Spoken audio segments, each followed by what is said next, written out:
انا بقالي فترة كبيرة جدا وانا حاسة بالملل. ملل من كل حاجة، من جوزي ومن العيشة ومن الحياة الزوجية ومن علاقتنا ببعض. كل حاجة، كل حاجة على بعضها. انا اتجوزت وانا عندي 20 سنة وهو كان عنده 40 سنة. ياه، فرق كبير، 20 سنة. كأني بنته مش مراته. انتوا متخيلين؟ بس هو ملوش ذنب الصراحة. أنا اتجوزته لأسباب تخصني أنا، وأسباب تخص أهلي كمان. وبعد 10 سنين أقدر أقول لكم يا ريتني ما كنت اتجوزته، ويا ريتني كنت فكرت شوية قبل ما اتجوز واحد لمجرد إن أنا عايزة أبقى متجوزة وخلاص. لأني ببساطة شديدة من أول يوم جواز، ويمكن من قبل يوم الدخلة كمان، وأنا عارفة إن الراجل ده ما ينفعش أعيش معاه، وإني مش هبقى مبسوطة ولا سعيدة ولا هحس إن أنا ست، ولا هحس إن أنا متجوزة. ما كانش في إيدي، ما كانش في بينا رابطة بيني وبينه، ولا حتى تفاهم ولا أي شيء. أنا اتجوزته علشان أبقى أنا متجوزة وخلاص.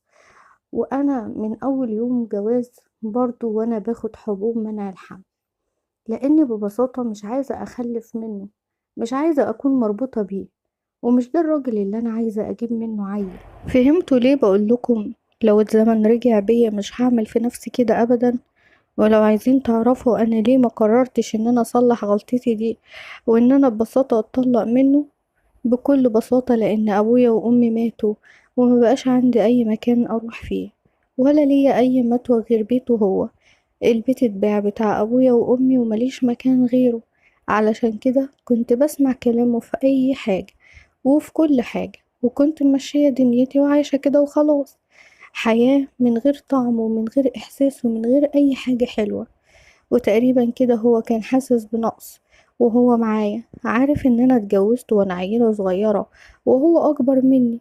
كانت شخصيته شديدة قوي عليا، شديد بطريقة تخوف. منعني من النت ومنعني من اي حاجة اعملها، ما بخرجش، كل حاجة تبقى في وجوده. موبايلي معمول عليه باسورد، اكاونت الفيسبوك كان معاه، كان بيراقبني في الرايحة وفي الجاية، ما بيسيبليش نفس في كل حاجة تقريبا، لحد ما قدرت ان انا الاقي راحتي. خصوصا لما كان بيتأخر في شغله برا. لما كان بيتأخر برا بقى في اخر فترة، قلت له ان انا بتابع مع دكتور نسا علشان اقدر اتخلص من قيوده اللي هو عاملها عليا، واعرف ان انا اروح واخرج براحتي. لما لقيته مشدد عليا قوي، ولما طبعا هو سايبني علشان خاطر عايز يخلف، ما يعرفش ان انا اصلا اللي عاملة كده. الحقيقة طبعا أنا ما كنتش بتابع مع دكتور نسا ولا حاجة، أنا كنت بخونه، لأن كان عندي استعداد تام إن أنا أخونه مع أي حد. أي فرصة كانت هتجيلي ما كنتش هتردد فيها أبدا. وطبعا الظروف اللي أنا كنت فيها هي اللي بتخليني أبرر لنفسي ده. متجوزة من غير حب ومش اقتناع، ومش عايشة العيشة اللي أنا كنت نفسي فيها، وهو أكبر مني. فالشيطان قعد يهيألي كل سبل الخيانة. كل سبل الخيانة مباحة ليا بقى، ما أنا متجوزة بقى وعايشة متقدرة معاه إن هو ملوش ذنب وملوش دعوة، وأنا اللي عملت في نفسي كده. وطبعا ما ينفعش إن أنا أصلح الغلط بغلط تاني، بس ده اللي أنا عملته. وبحكي لكم بصراحة الحقيقة، إن هو كان جوز صاحبتي إخلاص. كان عندي واحدة صاحبتي اسمها إخلاص، وكانت علاقتنا كويسة مع بعض. بس هي كانت دايما بتقعد تحكيلي عن جوزها وقد ايه ان هو كويس معاها، وان هو مدلعها ومهننها. وحتى العلاقة الزوجية كانت بتقعد تحكيلي، رغم ان انا كنت اسمع ناس كتير تقولك محدش يحكي العلاقة دي لحد، لكن هي كانت بتقولي. معرفش ليه كان قصدها ايه يعني، ان هي تغيظني ولا عايزاني يعني اتجرح او اتوجع او ايه، مش عارفة. ان انا ما بعيش، وهي كانت عارفة ان انا مش عايشة مع جوزي حياة ممتعة. مش فاهمة في كلامها ده بصراحة، كان بيغيظني وفي نفس الوقت خلاني التفت لجوزها، وابقى عايزة اشوفه على طول، واعرف شكله ايه، ويا ترى بيعملها ازاي. واقعد اتخيل بقى حاجات اللي انا محرومة منها بسبب كلامها هي، لان هي الحقيقة ما كانتش المفروض تحكيلي اللي بيحصل. واللي حصل بعد كده ان انا فعلا بقيت عايزة اشوف جوزها، وبقيت دايما اروح واقعد معاها علشان تقعد تحكيلي ايه اللي بيحصل بينهم بالظبط. وقد ايه ان هم علاقتهم فيها جمال. بالنسبة لي انا مش موجود خالص. ومرة على مرة فعلا شفت جوزها، ولما شفته بصراحة اتوهمت بيه، وحسيت ان انا منجذبة بيه انجذاب مش طبيعي. معرفش الانجذاب ده كان سبب كلامها ليا، ولا ان انا فعلا ارتحت له اول مرة شافني. سلم عليا وبصلي وابتسم، لكن لقيته في مرة وانا بتكلم معاه وبشتكيله من جوزي بعد زيارتنا بقت كتير وبقينا بنقعد مع بعض كتير. قال لي مش شرط ان انت يعني تمشي تحت طاعة جوزك، ممكن تعملي اي حاجة انت عايزاها ومن وراه. وهو اداني فكرة ان انا اعمل حاجة على الفيسبوك علشان اقدر اكلمه واخليه مختفي، وهو اللي عرفني اعمل كل حاجة من ورا جوزي. حتى كمان فكرة الدكتور بتاع النساء كانت فكرته هو بس. احنا في الاول كنا بنتقابل بس، وكنا بنتكلم براحتنا على النت، لحد مع الوقت لقيت نفسي بحبه، وقلت له ان انا بحبه وهو كمان. بعد كده لقيته بيقولي ان هو عنده استعداد يطلق صاحبتي ويتجوزني. طبعا لما قال لي كده انا كنت فرحانة وطايرة من الفرح. الراجل اللي انا موهومة بيه ومهووسة بيه بسبب كلام صاحبتي عنه بقى بيحبني انا، وكل اللي في ايديها اللي انا كنت بحقد عليها فيه وغيرانة منها عليه هيجيلي. انا كنت طايرة من الفرحة، بس وقتها قلتله ان انا موافقة، بس نأجل الموضوع ده شوية. وحقيقي لحد دلوقتي ما كانش حصل بينا اي حاجة غير ان احنا بس كنا بنتكلم مع بعض، وان انا كنت فعلا بحبه. عيلة صغيرة واتجوزت راجل عجوز، وجالها الفرصة ان هي تعيش حياتها وتنبسط.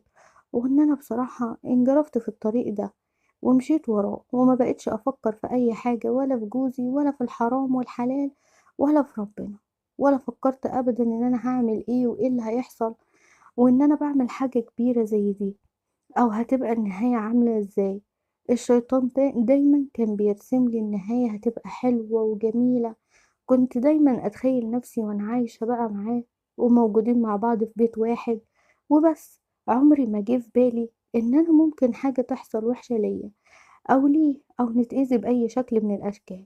وقعدت بقى في الحلم ده سنة كاملة. سنة كاملة عمالة بس اتخيل اليوم ده واللحظة دي وايه اللي هيحصل فيها، واحساس السعادة اللي انا هبقى فيه. لحد ما جوزي جه وورث مبلغ كبير قوي. محسن ورث مش عارفة جاله من انهي داهية ده، وكان فرحان بالفلوس قوي، وانا الفلوس ما تعنيليش اي حاجة الصراحة. بس بحكم ان انا بحكي للي بحبه كل حاجة وبتكلم معاه في كل تفصيلة في حياتي، قلت له الموضوع ده. وعرفت ان جوزي ورث كبير، بس وقتها لقيت عينه بتلمع كده ناحية الفلوس. ولقيته كده يعني مش عارفة عينيه فيها حاجة، فيها شوية مكر. اول مرة اشوفه لقيته بتكلم معايا ان هو عايزني ان انا اخد الفلوس دي علشان نحل كل مشاكلنا، علشان نقدر نتجوز، وهيقدر ان هو يطلق مراته، وهيقدر ان هو يجيب لي شقة ونجهزها، ونقدر نكون مع بعض في اسرع وقت زي ما هو كان وعدني. وقال لي ان انا عايز اخد الفلوس دي واهرب انا وانتي ونتجوز، ووعدني ان هو مش هيتخلى عني ابدا مهما كان. وقال لي ان حتى لو جوزك مطلقكيش انا هتجوزك. وانا طبعا صدقته لاني فعلا كنت بحبه وما كنتش بفكر في اي حاجة وحشة من ناحيته. بس جوزي كان دايما قافل على الفلوس في الدولاب، مش قادرة خالص ان انا اخدهم منه، ممنوع ان انا اقرب من ناحية حاجة. وقلت لكم ان هو راجل قاسي واستحالة ان حد يقدر ياخد منه حاجة. وبرضه لما اتكلمت معاه ولقيته بيفكر في قتله، قلت له ان دي حاجة صعبة جدا، ان جوزي مش سهل وراجل هجمة كده وصعب ان انت تتعامل معاه. راجل كبير ومدرب ومش هنقدر ان احنا نتخلص منه بسهولة. فلقيته بيقولي خلاص سيبيني شوية انا هفكر كده وهتكتك ونشوف هنعمل ايه. بس الصراحة ان هو بقى جالي بحل غريب جدا، وعمري ما كنت اتخيل اصلا بيه. ومعرفش جايب الحل ده منين، يعني ايه اللي خلاه يفكر فيه لغاية دلوقتي. انا مش عارفة. بس طبعا فهمت بعد كده، ولقيته بيقولي ان انا لازم اوقع مراته اللي هي اخلاص صاحبتي قدام جوزي. بمعنى أصح إن أنا أخليها تيجي البيت وأخليها تتعرف على جوزي ويقربوا من بعض حبة حبة علشان نقدر ناخد الفلوس. ما كنتش فاهمة طب ازاي، يعني هو ايه اللي لما نقربها منه هناخد الفلوس. قال لي بسيطة، هنعمل حاجة زي قضية خيانة. إن هو يقربهم من بعض ويخليهم يتعودوا على بعض ويحبوا بعض.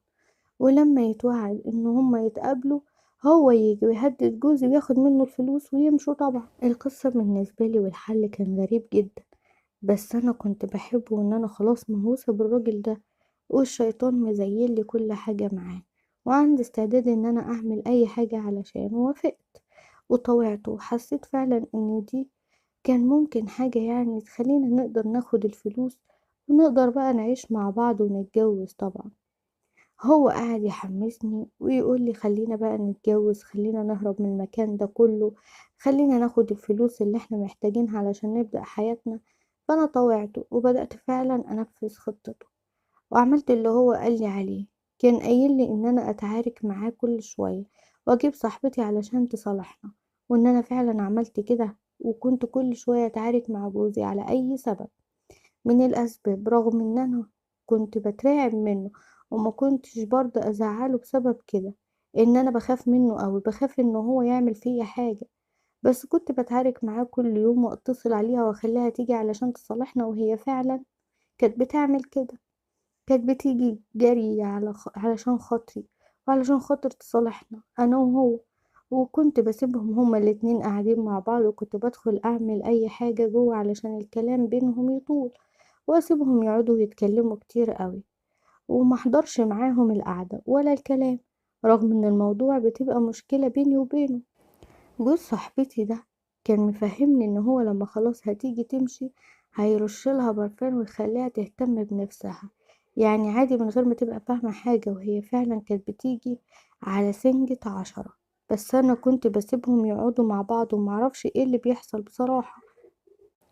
وكنت وقتها بدخل أتكلم مع حبيبي على الموبايل وبقوله إن أنا سايباهم دلوقتي مع بعض وإن هما واخدين راحتهم في الكلام على الآخر، وهو يقولي حلو قوي كده، استمري بقى على الوضع ده كل شوية. وفعلا بقيت كل شوية أتخانق معاه وخلاص إخلاص صاحبتي تيجي تصالحنا، وأسيبهم يقعدوا مع بعض وأدخل أعمل لها حاجة تشربها، وهكذا.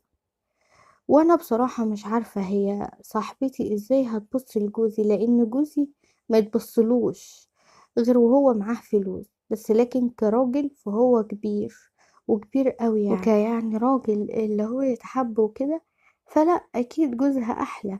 بس هو قال لي ان ده اللي هيحصل.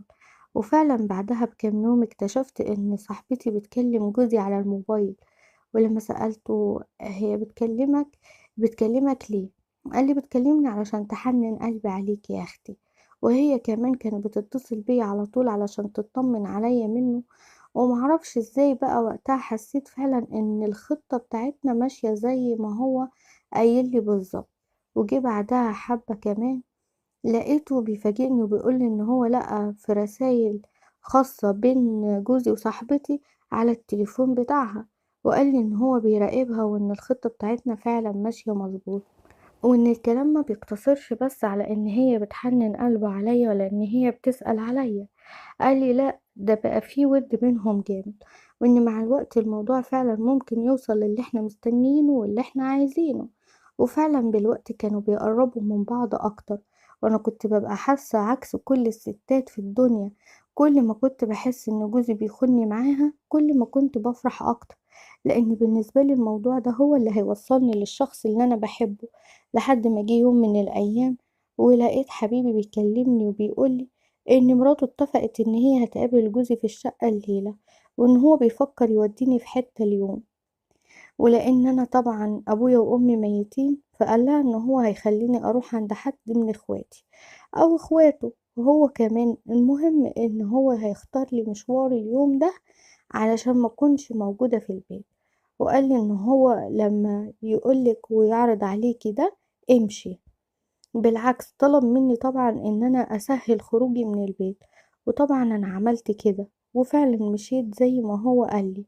لحد ما جه اخر الليل ولقيته بيكلمني في التليفون وبيقولي يلا تعالي علشان نطب عليهم هما الاتنين، زمانهم دلوقتي مندمجين مع بعض تماما.